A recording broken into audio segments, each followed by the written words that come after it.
उस अंधेरी कब्र में जब लोग कब्रस्तान से आ जाते हैं, अजीब व गरीब आवाज़ें मुर्दे को सुनाई देने लगती। दफनाने के बाद थोड़ी देर बैठ जाओ कब्र के पास कि इस तंग व तारीक कोठरी में पहली बार उसको डाला गया है, जिंदगी भर कभी इतने छोटे गड्ढे में नहीं सोया। कदर घबराहट होती है, बहुत घबराहट होती है। ये मत समझना कि मुर्दे को अब तो हो ज़ादत हम ईमाना। ये कौन लोग हैं जो अल्लाह तबारक व तआला के परहेजगार बंदे कौन होते हैं? उनके बारे में अल्लाह फरमा रहा है कि जब उनके पास कुरान की आयतें तिलावत की जाती हैं तो उनका ईमान बढ़ जाता है। वजिलत कुलूबुहुम, उनका दिल हिलने लगता है शौक से अल्लाह की बारगाह में।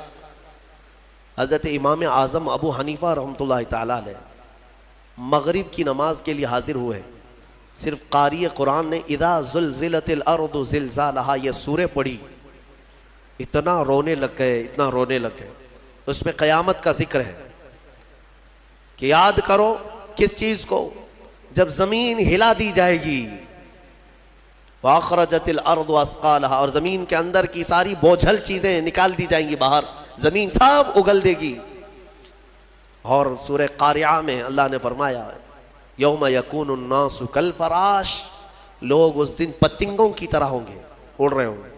वो तकूनुल जिबालु कल अहन, और पहाड़ रुई के फाहे होते हैं, रुई के इस तरह पहाड़ जो है हवाओं में उड़ रहे होंगे। पूरे बड़े बड़े पहाड़ रुई के फाहे के तरह उड़ रहे होंगे। अल्लाह ने कुरान पाक में जो क़यामत के तज़किरे फरमाए, इमाम आज़म अबू हनीफा सिर्फ सूरह ज़िलज़ाल पढ़ते रह गए। इशा का वक्त आया, इशा पढ़ी, फिर खड़े हो गए, फिर खड़े हो गए। सिर्फ यही इदा ज़ुलज़िलतिल अर्दु ज़िलज़ालहा, इसी में रह गए। इतना रोते थे, इतना रोते कि उनकी दाढ़ी से आंसुओं का पानी टप टप टप गिरने लगा मस्जिद के अंदर। आपकी उम्र उस वक्त करीब 70 साल की है, करीब 70 साल की। मैं बताता हूँ, जिस इमाम आज़म ने 4000 ख़त्म कुरान किए हैं, 5 लाख हदीसें उन्हें याद हैं, 1000 से ज़्यादा बड़े बड़े मुहद्दिस शागिर्द पैदा किए और लाखों मसाइल का हल बयान कर दिया, उम्मत पर इतना बड़ा एहसान है। वो इमाम आज़म एक सूरा पढ़ करके रात के वक्त क्या कह रहे हैं जानते हैं? उनके एक शागिर्द हैं मुसइर, वो कहते हैं मैं रात के वक्त जाकर देखा मेरे उस्ताद अभी तक खड़े, मगरिब में जो गए थे अभी तक खड़े। आधी रात गुजर गई तो वो दरवाज़ा खोलकर पीछे खड़े हुए तो इमाम आज़म हाथ फैलाकर यूं रो रहे थे अल्लाह की बारगाह में, क्या है मौला, क़यामत के दिन अगर अबू हनीफा की बख्शिश हो गई तो ताज्जुब की बात है, वरना मुझ जैसा आदमी बख्शे जाने के काबिल नहीं। इमाम आज़म कह रहे हैं मेरी बख्शिश हो गई तो ताज्जुब की बात है, जिसने 4000 ख़त्म कुरान किए हों। और फिर यूं कहते हैं मौला मेरे पास बख्शे जाने के लायक कुछ है नहीं सिवाय सफ़ेद दाढ़ी के, और तूने फरमाया है कि सफ़ेद दाढ़ी वाले को अजाब देने में मुझे हया आती है, मौला मेरी सफ़ेद दाढ़ी को देखकर मुझे माफ़ कर देना। ये कुरान में मह होने वालों का अंदाज है। और हमारे यहाँ बरसों हो जाते हैं हम खौफ इलाही से न रोते हैं न ही हमारे जिस्म हिलते हैं। हमें किस चीज़ का गुरूर है, हमें किस चीज़ से इतराव है, क्या है हमारे पास? दुनिया के जो सबसे अच्छे लोग थे वो सहाबा थे। एक बार वो जोर से हंस रहे थे तो मेरे आका ने सिर्फ उनको इतनी बात पर पूछा, क्या तुम सबों ने क़यामत की तैयारी कर ली? तो इतनी जोर से हंसते किस बात पर हो? सहाबा हंसना बंद कर दी है। और हमारे हाल ये है, न वज़ू ढंग का है, न क़िरात ढंग की है, न नमाजें हो पाई हैं, कुछ ना होकर के भी हमारा सीना चौड़ा करके हम ज़मीन पर घूम रहे हैं। अल्लाह के खौफ से लरज़ जाओ।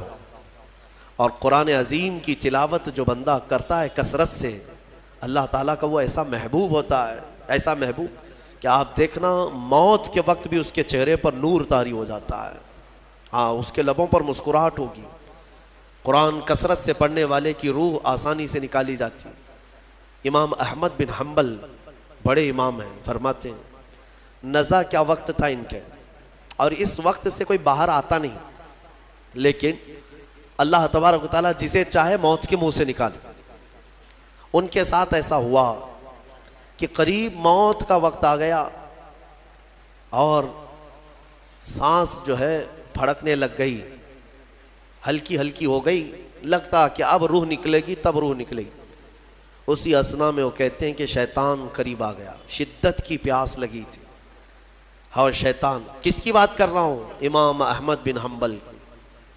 शिद्दत की प्यास लगी थी और वो पानी लेकर करीब आया और बार बार मुझे अपनी तरफ बुलाता था, क्योंकि पानी के लिए आदमी कहीं पर भी चला जाए। वो कहते हैं कि मुझे अंदाज़ा था कि ये इब्लीस है, मुझे बहका रहा है, लेकिन पानी की ख्वाहिश भी है। और उसके बाद वो आपसे बहस करने लगा कुछ मामलात पर, मौत के करीब, जबकि बोलने की ताकत भी नहीं। तो अचानक एक खूबसूरत नौजवान आया, उसने घोंसे मार मार करके शैतान को भगा दिया। शैतान भाग गया, डर करके भागा। इमाम अहमद बिन हम्बल कहते हैं मुझे सुकून हुआ, कम से कम उसकी शरारतों से बच गया। वो नौजवान इतना हसीन था, बहुत खूबसूरत था। मैंने उससे पूछा कि मैंने तुझे ज़िंदगी में कभी देखा नहीं, तू कौन है? वो नौजवान कहता है अहमद बिन हम्बल, मैं सूरह यासीन हूँ, जिसको तुम रोज़ाना तिलावत करते थे। अल्लाह ने मुझे आज ये शक्ल दी और इस इब्लीस को मैंने मारकर भगाया कि तुम्हारी नज़ा में वो तुम्हें गुमराह ना कर सके। बहरहाल ये कैफियत उनकी ख़त्म हुई, आपने ये बयान किया। फिर बाद में दोबारा आप शायद नज़र के आलम में गए और इंतकाल हुआ। लेकिन मेरे अजीज़ों, अंदाज़ा करो, इतने बड़े इमाम जिनका हाल ये है कि लाखों हदीसों के वो हाफिज़ हैं, उनके साथ इब्लीस आखिर वक्त में ऐसे शिद्दत से गुमराह करने की कोशिश करता है, तो हमारा और तुम्हारा क्या हाल होगा? अगर कोई चीज़ उस वक्त बचाएगी तो ये अल्लाह का कलाम। यहाँ तक कि जब कब्र में दफन करके लोग चले जाते हैं तो कब्र के हालात बहुत सख्त हैं। कब्र बड़ी छोटी है, हम खुद ही खोदते हैं, जानते हैं कितनी कब्र होती है। अपने मुर्दों को आप दफना करके आते हैं, इतनी होती है कि करवट भी नहीं ले पाता मुर्दा, और वो भी उसको इतना टाइट करके नीचे पत्थर या ईंट, ये ढेले सब रख करके किबले की तरफ करके उसको बंद करके आ जाते हैं। पता है किस कदर घबराहट होती है, बहुत घबराहट होती है।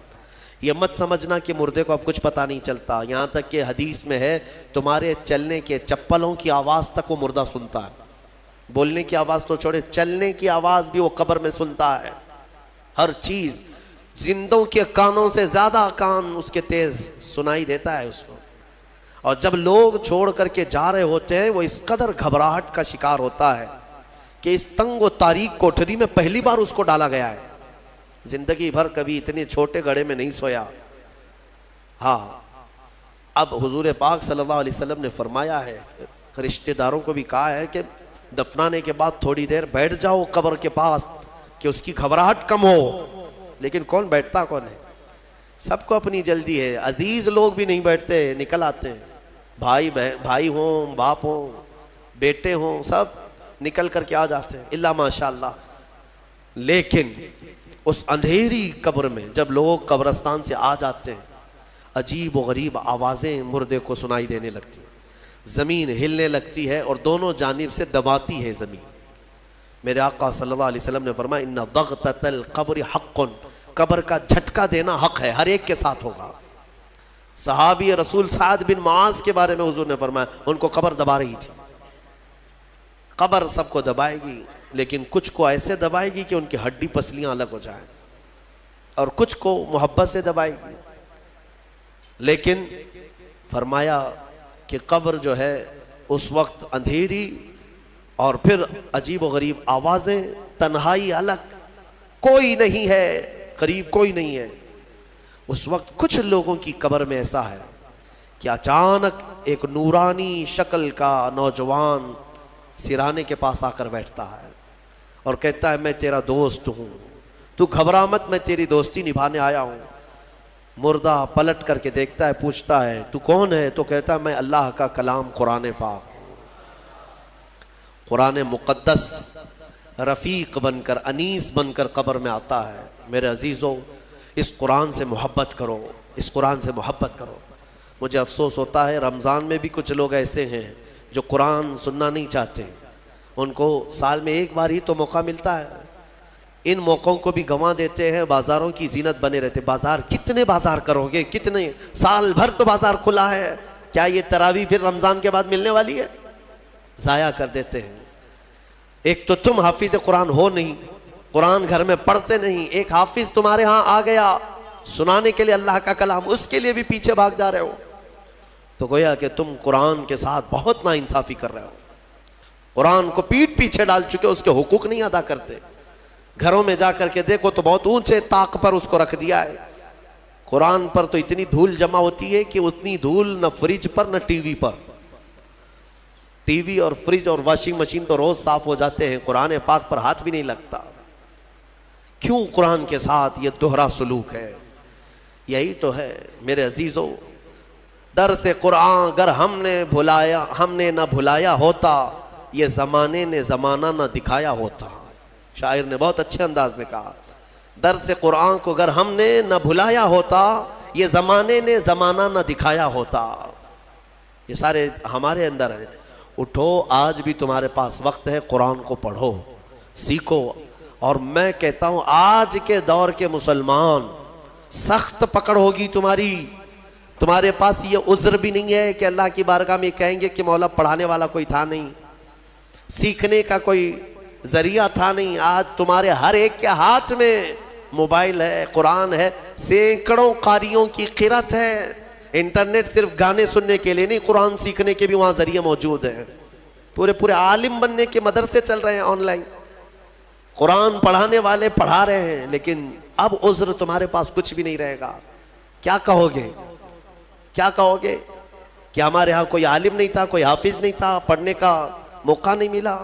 नहीं, तुम्हारी सख्त पकड़ होगी। तुम्हारे पास सब था, तुम नहीं चाहते थे कुरान पढ़ना, तुम नहीं चाहते थे। मेरे अजीजों, कुरान की तरफ आ जाओ।